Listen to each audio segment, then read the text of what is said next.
amiga, meu amigo, para o criador de conteúdo, se você for depender só da publicidade, não dá. Então, minha amiga, meu amigo, eu peço a você que apoie o Blog da Cidadania se puder, se você tiver recurso. Só peço a você que tenha paciência com esses minutinhos. Eu tenho que deixar o vídeo aqui para que as pessoas que vão chegando, que não conhecem o canal, vejam este vídeo. Se você já viu, pula o código Pix, o QR Code, aqui na tela. Eu quero agradecer muito ao Eduardo Guimarães, ao Blog da Cidadania.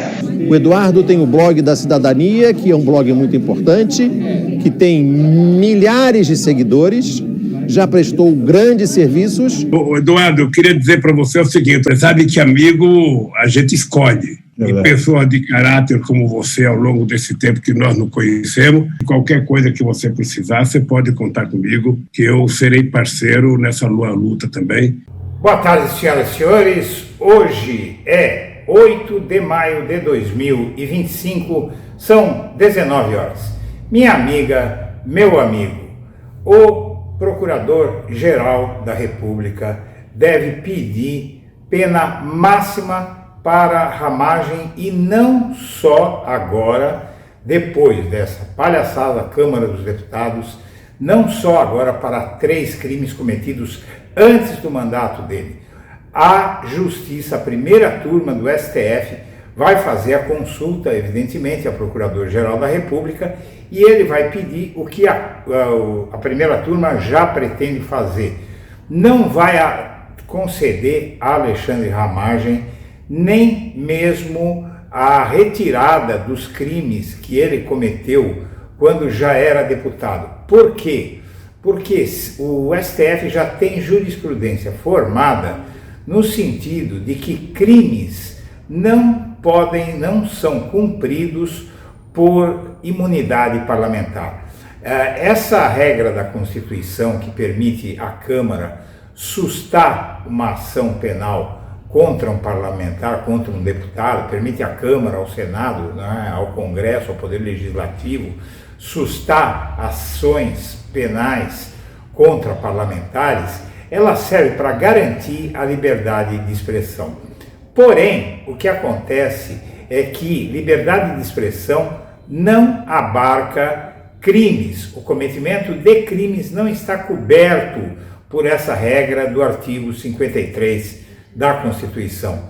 Então, o STF pretende dar uma resposta dura, e o Procurador-Geral da República também. Ele já foi duro com Ramagem na denúncia, foi duro ao ratificar a denúncia depois das defesas dos réus, e agora ele vai mostrar que não caiu nada bem, não só o Procurador-Geral, como a primeira turma, como o STF, vão mostrar que não caiu bem essa molecagem, essa picaretagem, como os ministros do STF estão chamando o que fez a Câmara dos Deputados na noite de ontem, dia 7 de maio de 2025.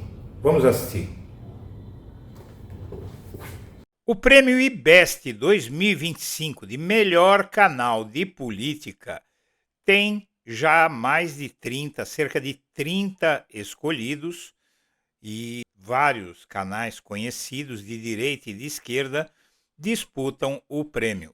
O Blog da Cidadania, excluindo os que passaram automaticamente para este ano por terem ficado entre os 5 mais votados ano passado, no ranking dos que vão disputar, o Blog da Cidadania está em primeiro.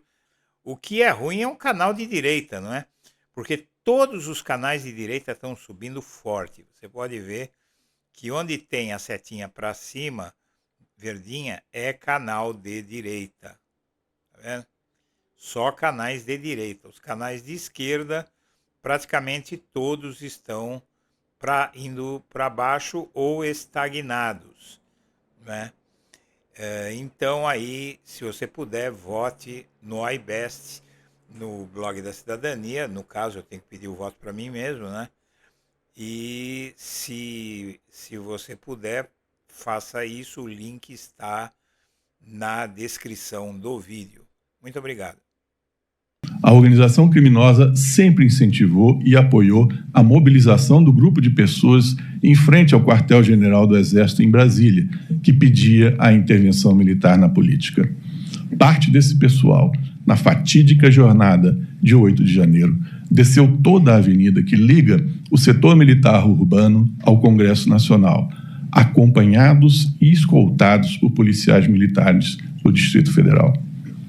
Essa multidão, de início contida em a distância cautelosa da Praça dos Três Poderes, se viu pouco depois livre de todo obstáculo policial para assaltar os prédios da praça. O policiamento foi desviado do ponto de barragem. Tiveram início as invasões das sedes dos poderes da República, com destruição do patrimônio público sob palavras de ódio e selvagens conclamações à tomada do poder.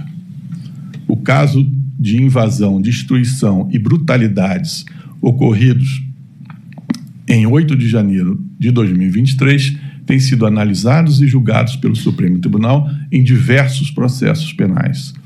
O Supremo Tribunal neles discerniu a ocorrência de crimes contra a ordem democrática, afirmando reiteradas vezes a tentativa de golpe.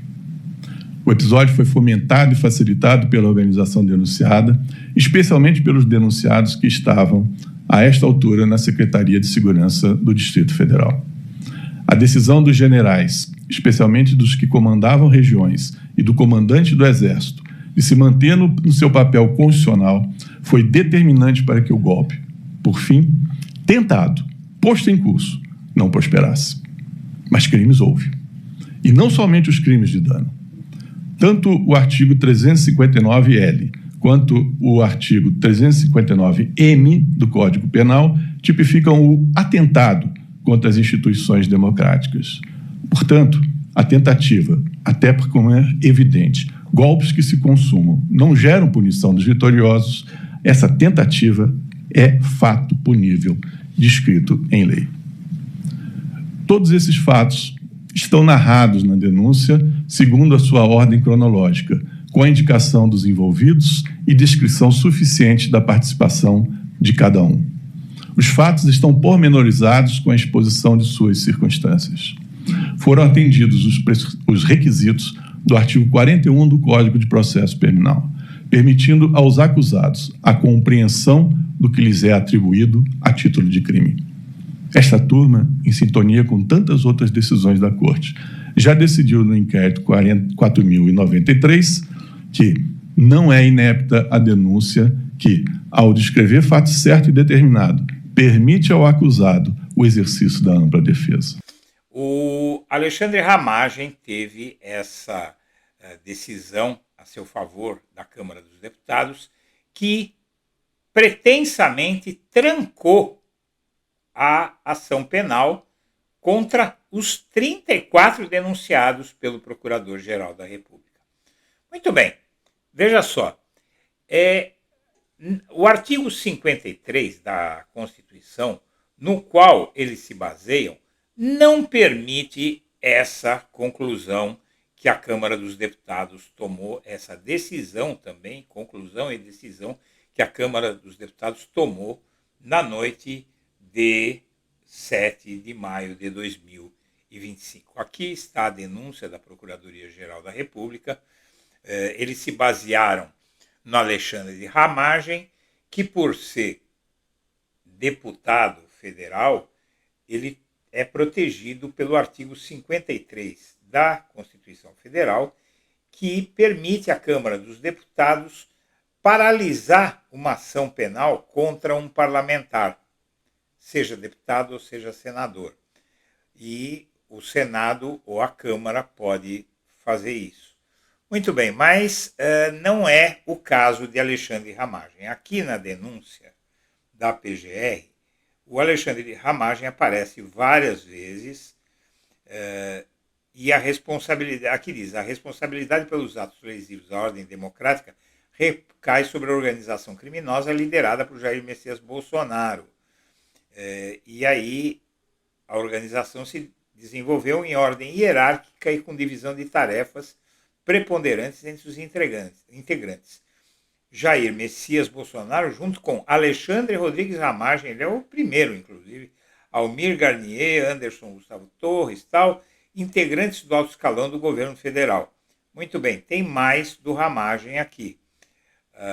Para deflagrar o plano criminoso, Jair Messias Bolsonaro contou com o auxílio direto de Augusto Heleno e Alexandre Ramagem, certo? Os documentos apreendidos em poder de Augusto Heleno e Alexandre Ramagem confirmaram o alinhamento ideológico de ambos. E vamos seguindo em frente. As diretrizes e os argumentos preparados por Augusto Heleno guardavam perfeita sintonia com o material encontrado na posse de Alexandre Ramagem. E aqui, de Alexandre Ramagem, aqui registra que o arquivo continha metadados de criação em 10 de julho de 2021 e modificação final em 27 de julho de 2021 pelo usuário arramagem@yahoo, exatamente dois dias antes de uma live em que se tratou do golpe. Veja só, o Alexandre Ramagem redigiu. A redação dos documentos feita em primeira pessoa não deixa dúvida de que ali se encontravam as orientações pessoais de Alexandre Ramagem ao então presidente Bolsonaro. Tá?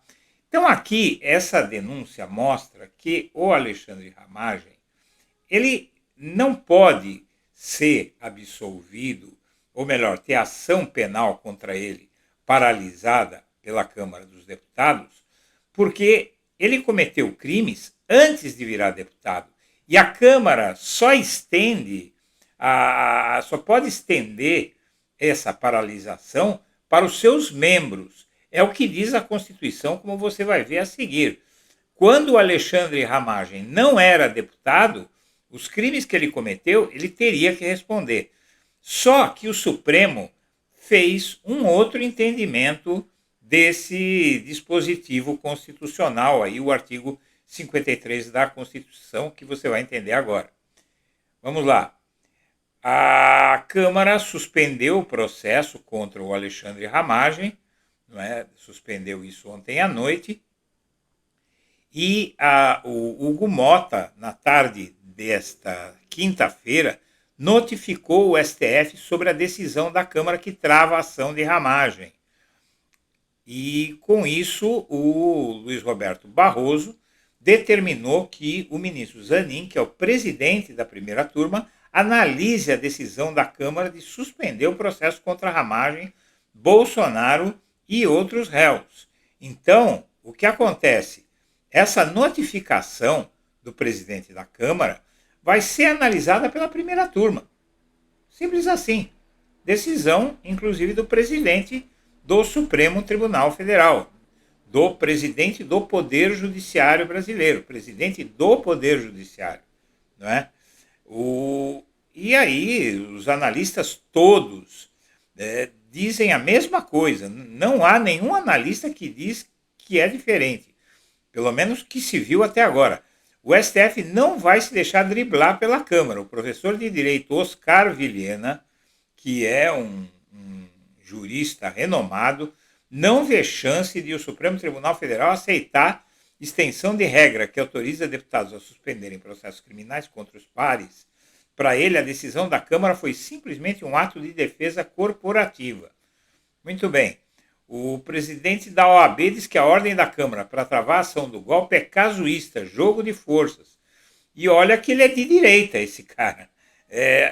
Então, esse é o da OAB São Paulo. Esse eu não sei a posição política dele. Mas ele diz, em entrevista, Leonardo Sica, que comanda a OAB de São Paulo, avalia que rodadas de conflito entre STF e Congresso vêm se agravando. Então, ele diz que é casuísta, mas a palavra mais usada tem sido picaretagem. Bom, vamos entender o que está acontecendo. Vou até aumentar aqui para você ver direito. Vamos lá. Esse é o artigo da Constituição Federal de 1988, que está sendo usado pela extrema-direita na Câmara dos Deputados. Essa ação, esse projeto da Câmara dos Deputados, se baseia no artigo 53, que diz que os deputados e senadores são invioláveis civil e penalmente por quaisquer de suas opiniões, palavras e votos.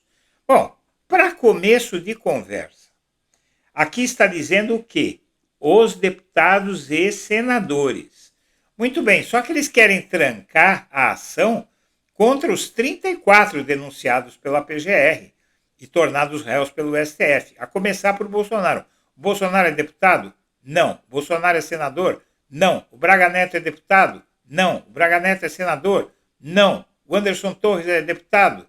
Não. O Anderson Torres é senador? Não. Os outros, qualquer um dos outros é deputado ou senador? Não. Então por que é que vai anular a ação penal contra eles?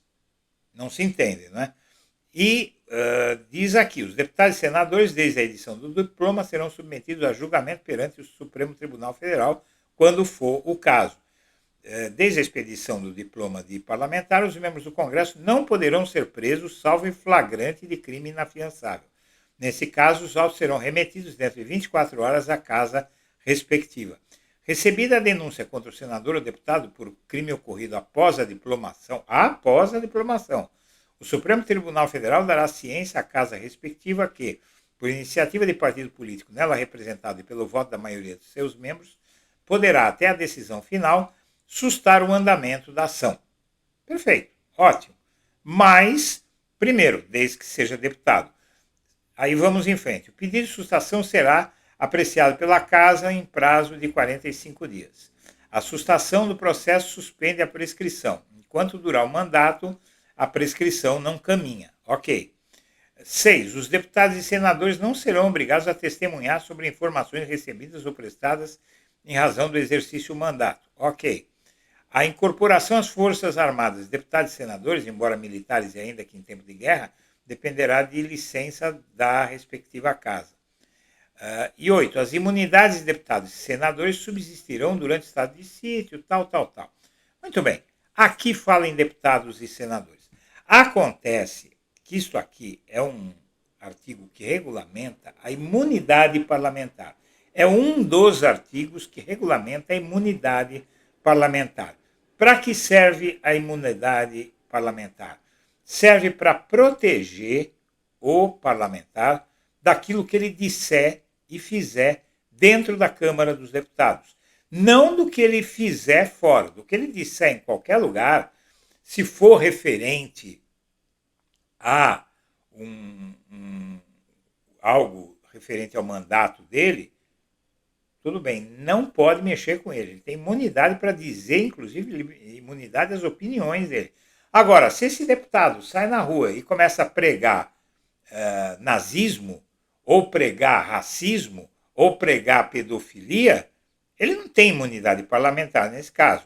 Se um deputado ou senador vai lá e assalta um banco ou mata a mulher dele, ele não tem imunidade parlamentar. Se ele tenta dar um golpe de Estado, ele não tem imunidade parlamentar. E é por isso que o Alexandre Ramagem não vai ter nem mesmo os crimes que ele cometeu após ser deputado paralisados pelo STF. O STF já decidiu isso. O projeto a favor de Ramagem e Bolsonaro, os próximos passos foi aprovado em plenário por 315 votos a 143, o Hugo Mota já notificou a primeira turma, de acordo com o relatório do deputado Alfredo Gaspar, aprovado na Comissão de Constituição e Justiça no plenário, fica sustado o andamento da ação penal 12.100. O Procurador-Geral da República, Paulo Gonet, denunciou Bolsonaro e outros 33. Entre os denunciados estão membros do primeiro escalão de Bolsonaro. A sigla fundamenta a ação num trecho do artigo 53, parágrafo 3 da Constituição. A Constituição, no entanto, restringe os efeitos da sustação de andamento da ação penal a deputados e senadores, não a ex-presidente, não a civis, não a militares. Então, você tem aqui a explicação final do que é que está acontecendo.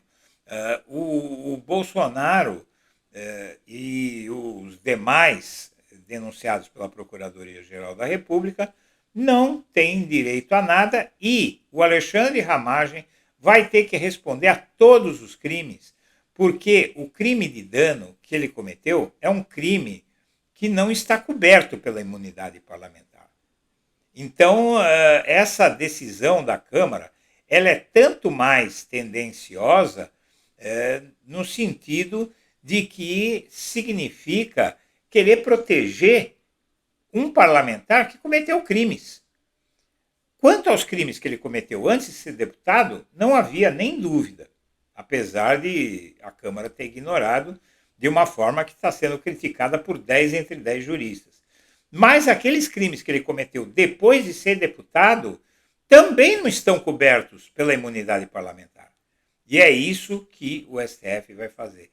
Ou seja, não vai fazer nada, vai simplesmente pegar a notificação do presidente da Câmara dos Deputados e colocar no lixo.